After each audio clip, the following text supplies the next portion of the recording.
नमस्कार जय Jagannath welcome to J R Odia kitchen जोठी आपको मिले ऑथेंटिक ओडिया डिश सहित विभिन्न प्रकार ब्लॉग। आज आम बनइबा बहुत ही टेस्टी हेल्दी छतु बेसर जहाँकि खूब कम समय नहीं था बनइबा। चलतु बनइबा छतु बेसर। से मुझे किसी छतु नहीं जाइए देखिपे मुझे छोट साइज्र छतु नहीं यहाँ भल भाव धोई नवा सफा करना आपको मझी दुई फाड़ कर काटि नवा यहीपरि भाव में दुई फाड़ कर काटिपारे। जदि छतु को लुण पानी रे पकई पारे लुण पानी देकी किछि समय फुटई पारे। तो छतु को देखो मुझे प्रथम तेल नहीं जाइए प्रथम हलदी पानी रे टिके फुटई देछि। एबे को तेल रे देदेबा आ भल भाव कम आंचरे भल भाव भाजी नेबा। या भितर मुझे कवर करदेवी जेमिति छतु भाजी हवा सहित सीझी जीव। नॉर्मली छतुरु अधिक पानी आसी थाए यह बटम छतु बोली कम पानी बाहर थाए किंतु पाड़ छतु बा अलगा छतु हेले अधिक पानी बाहर थाए सेतिपई याकु कवर करनेबी और मझिरे मझिरे टिके गोळेई नेबा। ता भितर चलतु टिके मसला प्रस्तुत करदेबा। मसला पाई मु प्रथमे नहीं जाइछि किछि खोला रसुण मु एठारे चोपा लगा रसुण व्यवहार करुछि। ता सहित नहीं जाइछि अल्प बेसर मुझे छोट स्पून रे गोटे स्पून बेसर नहीं जाउछि। ता सहित आपण एटी कला बेसर बा धला बेसर मध्य यूज करें। देखिपे दुई प्रकार बेसर मार्केट रे अवेलेबल थाए तेणु मुझे दुईटी जाक बेसर अल्प अल्प नहीं जाउछि। जेतिकी बेसर नेबे तार अधा गोटा जीरा नहीं जाउछि। तरकार टिके थिकनेस बढ़ाई मुझे नहीं जाउछि अल्प पोस्त। एबे याकू भल भाव ग्राइंडिंग करदेबा किंतु देखंतु मुझे रसुण को प्रथमे काढ़ी नौछि। जदि इंस्टेंट पाउडर बनइबा को चाहती आगरू भिजई नथिबे तेले प्रथमे बेसर जीरा को भल भाव ग्राइंडिंग करदेबे। तापरे रसुण पानी लंका जहाँ भी दरकार आपण देके बाटी पारिबे। एमिति कले आमर बेसर बटाटा बहुत फाइन पेस्ट होता है। जदि आगरू भिजई नाहंती तो एपरि भाव करेंगे देखिए आपण पेस्ट बहुत स्मूथ रहिबो। ता भितर मझिरे टिके टिके मु गोळेई थिली। एठी हमर छतु आ आलू आधा आधी भाजी हो गलानी।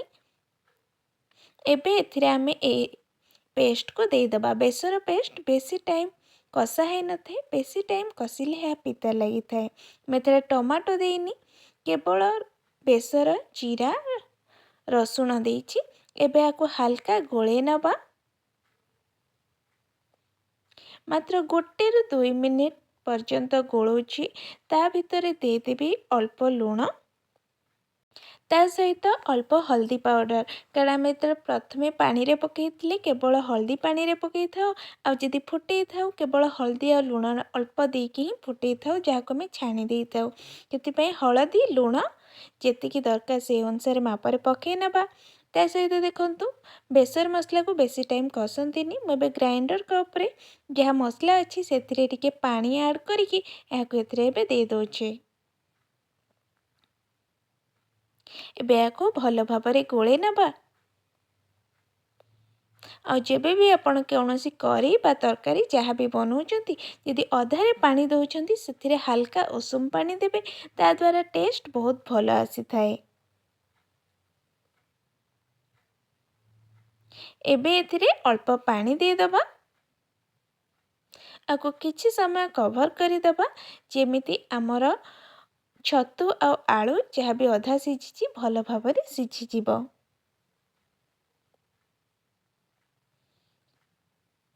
एबे जेबे भल से फुटी आसीबो आको आमे कवर करि दबा। ता भीतर चलतु आउ टिके मसला बनेबा। चाहिए आको छोट छोट पीस कर मध्य काटि पारिबे। मेठारे दुईटी मीडियम साइजर टमाटो नहीं ता सहित गोटे बड़ पियाज नहीं। एबे आको पच मोड रे 2-3 थर प्रेस करदबा जहाँ द्वारा आमर यह दरदरा खंड हम माने पूरा फाइन पेस्ट आम करबा नहीं। एबे 5 रु 7 मिनिट हो गलानी देखिपे आमर छतु आ आलू भल भाव सीझी जाइए। देखो चेक करछि आलू एकदम सीझी जाइए आ छतु मध्य भल भाव सीझी जाइए। एबे आको पात्र को काढ़ी नबा। सेम पात्र रे अल्प मस्टर्ड ऑयल दबा। बेसर तेल सहित मेथारे किछि बेसर मध्य देदेवी। एबे आको भल भाव फुटिबा पई छाड़ी दबा। ମୁଁ ଏଠାରେ ବେସର ଛୋଟ ଦାନା ବ୍ୟବହାର କରିଛି। ଯେବେ ବେସର ଆମର ଭଲସେ ଫୁଟି ଆସିବ ଗ୍ରାଇଣ୍ଡିଙ୍ଗ କରି ରଖିଥିବା ଏହି ମସଲାକୁ ଦେଇଦେବା। ଦେଖିପାରୁଥିବେ ପିଆଜ ଆଉ ଟମାଟୋ ଟିକେ ଟିକେ ଏଥିରେ ଖଣ୍ଡ ଅଛି, ମାନେ ପୁରା ଫାଇନ୍ ପେଷ୍ଟ ହେଇନି। ଆଉ ଯେବେ ବି ଏମିତି ତେଲରେ ମସଲା ଦେଉଛନ୍ତି ଉପରେ କଭର ଦେବେ। କଭର ଦେଲେ ସାଙ୍ଗେ ସାଙ୍ଗେ ଚାରିଆଡ଼କୁ ଛିଡ଼ିକି ନଥାଏ ଆଉ ଭିତରେ ହିଁ ରହିଥାଏ।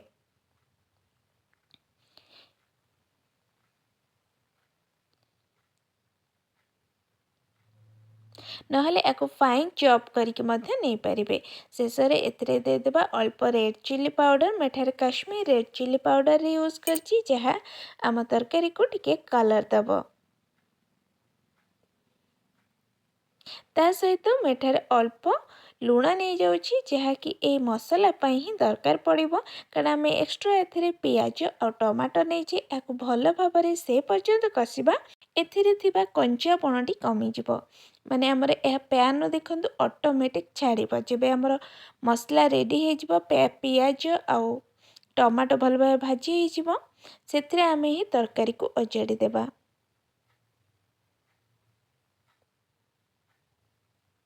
ଏବେ ଟମାଟୋ ପିଆଜ ଆଉ ଆମର ଯାହା ବି ଛତୁ ତରକାରୀ ଅଜାଡ଼ିଲେ ତାକୁ ଭଲ ଭାବରେ ଗୋଳେଇ ନେବା। ଆମେ ଯାହା ବି ମସଲା ଦେଇଥିଲେ କଲର୍ ଦେଇଥିଲେ ତା ଯେମିତି ତରକାରୀ ସହିତ ଭଲ ଭାବରେ ମିଶିଯିବ। ଏମିତି କଲେ ପିଆଜ ଆଉ ଟମାଟୋର କଞ୍ଚାପଣ ଆମକୁ ଲାଗିବନି। ଆଉ ବେସର ଯେହେତୁ ଆମେ ସିଝାରେ ଦେଇଥିଲେ ତାର ଫ୍ଲେଭରଟି ମଧ୍ୟ ଏଥିରେ ରହିବ।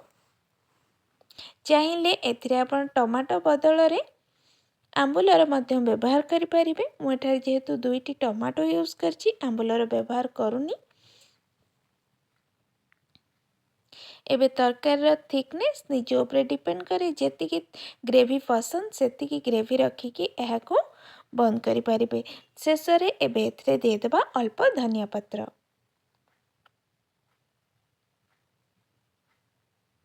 ଏବେ ୟାକୁ ପ୍ଲେଟ୍ରେ ସର୍ଭ କରିବା। ଆଶା କରୁଛି ଭିଡ଼ିଓଟି ଆପଣଙ୍କୁ ପସନ୍ଦ ଆସିବ। ପସନ୍ଦ ଆସିଲେ ଲାଇକ୍ ସେୟାର କରିବେ। ଚ୍ୟାନେଲରେ ନୂଆ ଥିଲେ ଚ୍ୟାନେଲକୁ ସବସ୍କ୍ରାଇବ୍ କରିବେ, ତାକି ଆଗକୁ ଆସୁଥିବା ନୂଆ ନୂଆ ଭିଡ଼ିଓ ଆପଣଙ୍କ ପାଖେ ଜଲ୍ଦି ପହଞ୍ଚି ପାରିବ। ପୁଣି ଦେଖା ହେବ ଗୋଟେ ନୂଆ ଭିଡ଼ିଓରେ। ସେ ପର୍ଯ୍ୟନ୍ତ ରହୁଛି ଧନ୍ୟବାଦ। ଯଦି ଏ ପର୍ଯ୍ୟନ୍ତ ମୋ ଚ୍ୟାନେଲକୁ ସବସ୍କ୍ରାଇବ୍ କରିନାହାନ୍ତି, ଲାଷ୍ଟରେ ମୋର ଚ୍ୟାନେଲର ନାଁ ଅଛି JR ଓଡ଼ିଆ କିଚେନ୍, ଯାହାର ପ୍ଲେ ଲିଷ୍ଟରେ ଯାଇ ଆପଣ ବିଭିନ୍ନ ପ୍ରକାରର ଭିଡ଼ିଓ ଦେଖିପାରିବେ।